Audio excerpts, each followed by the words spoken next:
So soft and delicious tutti frutti cake. Hello my YouTube family, hope you all are doing good. वैसे तो cake बनेबारे किसी season न थाए फिर भी क्रिसमस और न्यू आसले घरे घरे केक बनाती तो चलतु मुझे गोटे मस्त इजी केक रेसिपी नहीं टुटू फ्रूटी केक जोटा कि आम बिना ओवेन बिना अंडारे आम बनवा।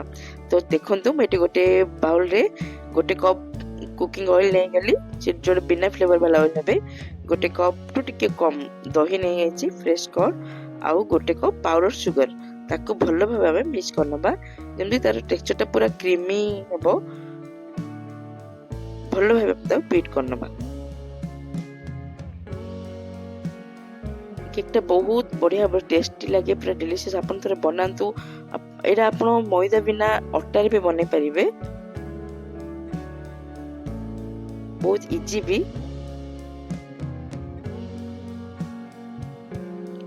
देखले पूरा स्मूथ हो गला ना ता टेक्सचर टा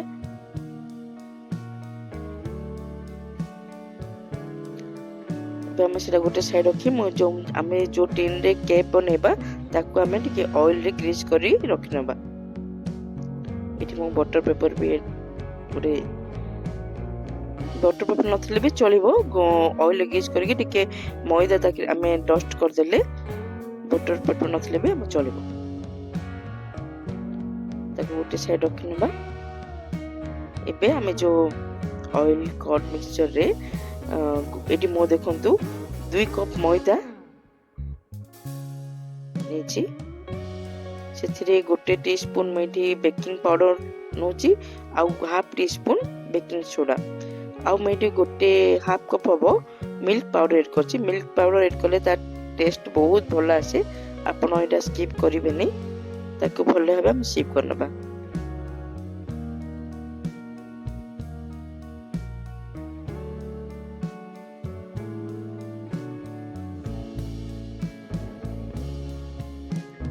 भला मिक्स करनबा गोटे डायरेक्शन रे ही मिक्स करबा।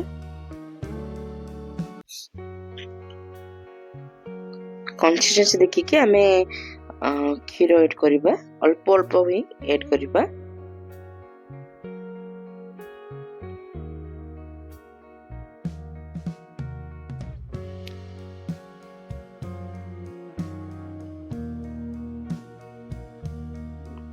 मते एटी गोटे हाफ कप मिल्क ही माने यूज करथिली मु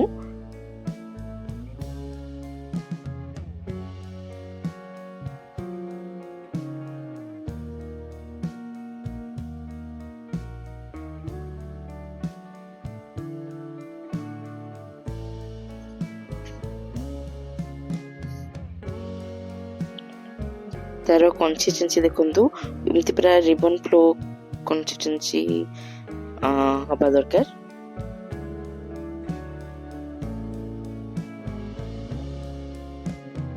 बहुत इजी बहुत कम समय रे एटा बनकी माने बन जाए आ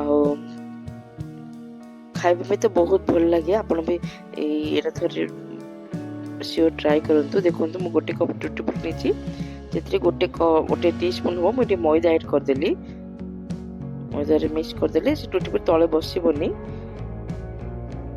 मुझे अल्प टुटी फ्रूटी रखी बाकी सब ऐड कर देबी।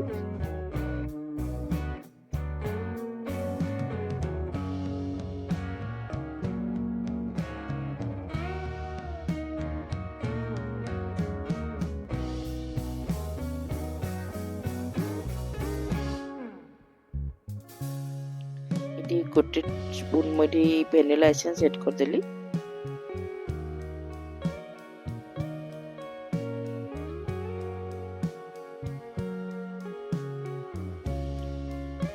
रखी ना ग्रीस करी केक टिन टा सब आम केक बैटर को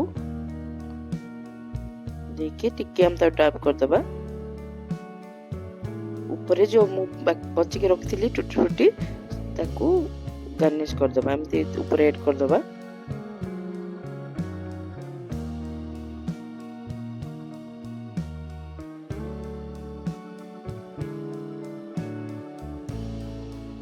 गोटे प्रेशर कुकर को आगुरी गरम होबे रखी दिली गैस रे देखंतु ऑलरेडी से माने प्री हिट हे अछि।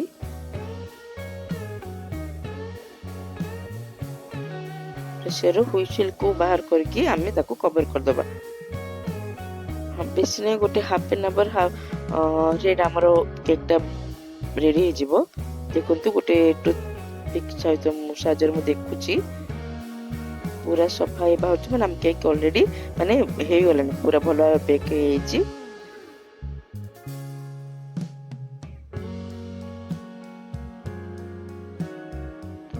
केते यम्मी देखा होछ ना खाए पे बहुत बढ़िया लगे। आपण एटा मस्ट ट्राई केक रेसिपी आपण एटा ट्राई करंतु।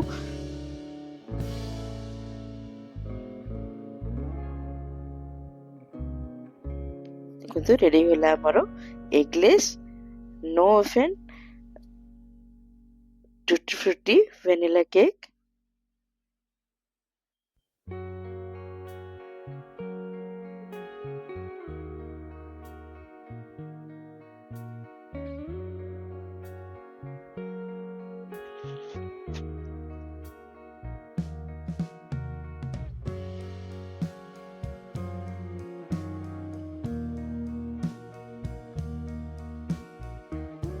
एते कहबे दरकार ना आपण माने देखि कि टेक्सचर देख जानि परतबे केते टेस्टी केते स्पंजी केते सॉफ्ट केकटा माने बनि की रेडी हेची।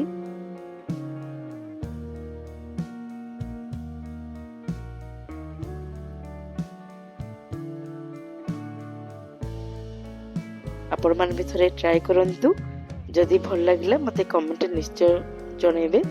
तो रहिली फ्रेंड्स, नमस्कार, जय जगन्नाथ।